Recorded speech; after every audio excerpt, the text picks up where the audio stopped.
Hello everybody and welcome back to Health, Homeopathy and Me. I'm Raquel and this is my channel where I talk about all things health and homeopathy related.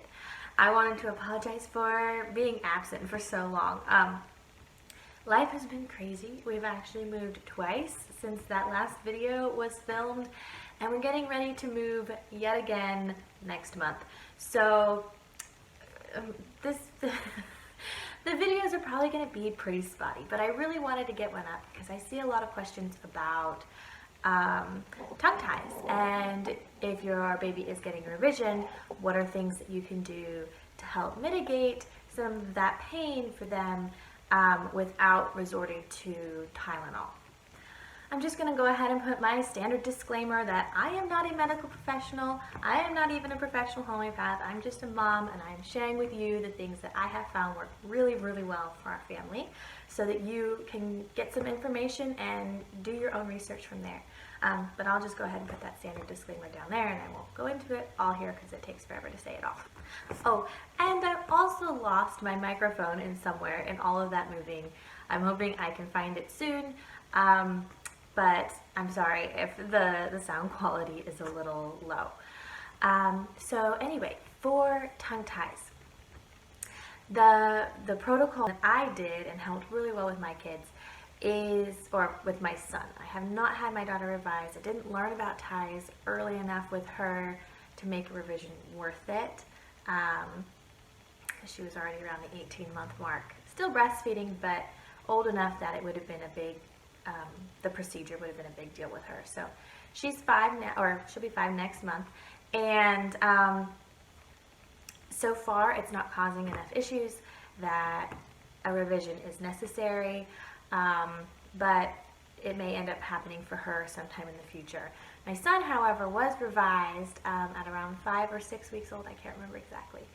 And some remedies that were really helpful: arnica before the procedure.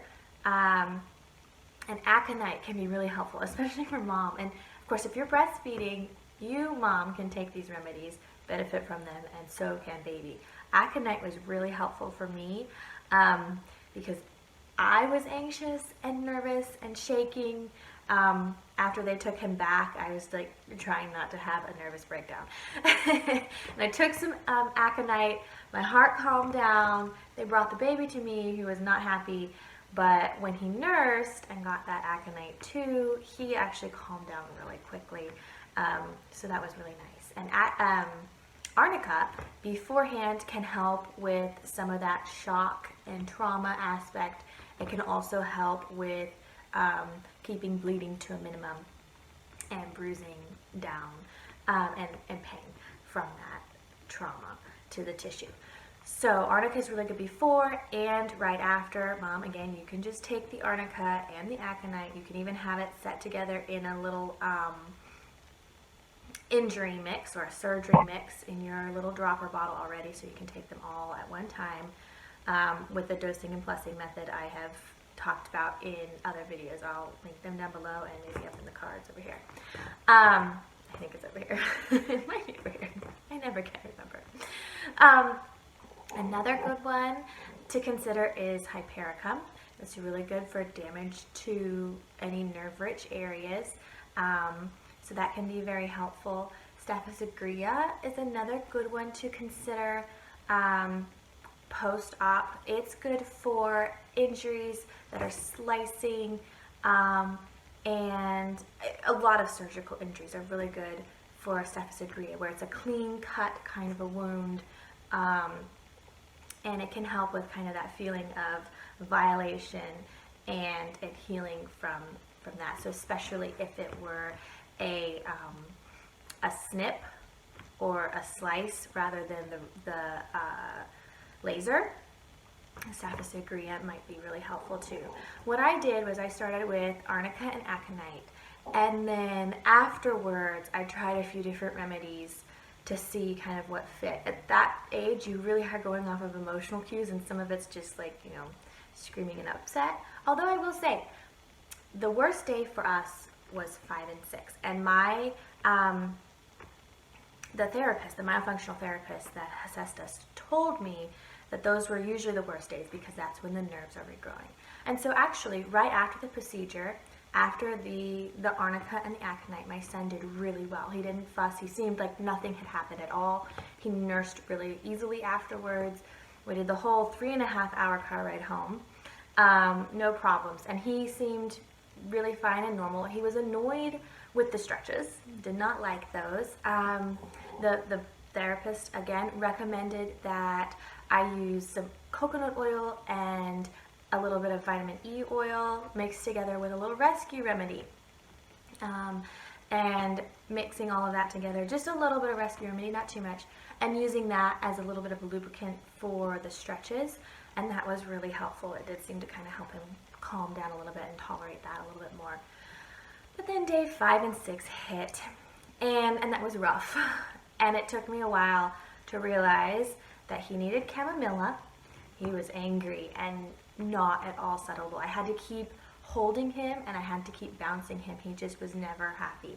And I had to go up to a 200C, and I was bashing that 200C and dosing it every 10 or 15 minutes for an hour and a half or so before it finally took and he kind of calmed down. And but like I said, 5 and 6, and that was like the night of day 5 into day 6, he was still a little grumpy, and the chamomilla did help, but it wasn't like that crisis moment at the end of the 5th night, and walking around the block in the middle of the night because he liked the outdoors better. And then I finally figured out that it was chamomilla that he needed. So some good ones to consider if you do get to that point and the arnica isn't cutting it anymore. Chamomilla, Staphylococcus, Hypericum, possibly belladonna, and then you might consider a burn remedy like cantharis if it was with a laser. And I almost forgot, pulsatilla is another good one to consider. You're really just looking at their modalities and their behavior. Are they whimpery and whiny and just want to be held and, you know, that patheticness? Are they angry and mad? My son was angry and he was just screaming his head off. It was really sad. Then we found chamomilla and it would help. And I knew it was the right remedy because it would help for a few minutes and then it would go back. And so that's why I just kept on with it, because it was giving relief. It just wasn't holding.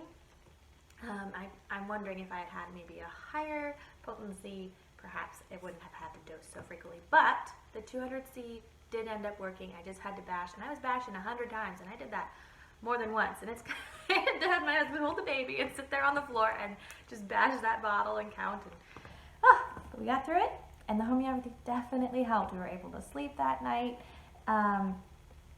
But going back, look at, are they better out in the fresh air? Are they better being all wrapped up and warm? Do they not want to be touched at all? That's kind of a belladonna thing. Belladonna does not want to be jostled or like moved around. They just want to be, you know, sit still and held very still if you're going to hold them at all. Also, what else? Yeah, that should about cover it. Just look at those different modalities, those little things that you can tell what kind of seems to help them a little bit. Would they rather be held upright? Do they want to be held firmly against you? Do they want to be laid down? And use those little tiny cues to try and match a remedy. And don't be afraid to try a remedy. Just, you know, if you don't know and you're just, well, it might be one of these 3, pick one that you think might be the most helpful or the most closely matched, and try it. And try it a few times and see if there's any relief, and can you notice any change, and give it a couple of doses. You're either going to be taking this yourself, where you can do a dry dose and a wet dose, and it's going through the milk, or you can just go straight to wet dosing. And if you are not breastfeeding and you want to give the baby the remedy itself, or the baby is refusing to breastfeed, you can put it in, just go straight to wet doses and 1 little tiny drop of water in the infant's mouth. It would be how you would dose that. So just try the remedy and give it a shot and see if there's any change, and give it as much time as you reasonably can depending on the discomfort of the child. My son was very distraught, and so I was trying a remedy every 10 or 15 minutes. I would, redose that chamomilla. But if they're just a little whimpering and don't seem quite so distressed, you can space it out a little bit. You just kind of have to go with your gut.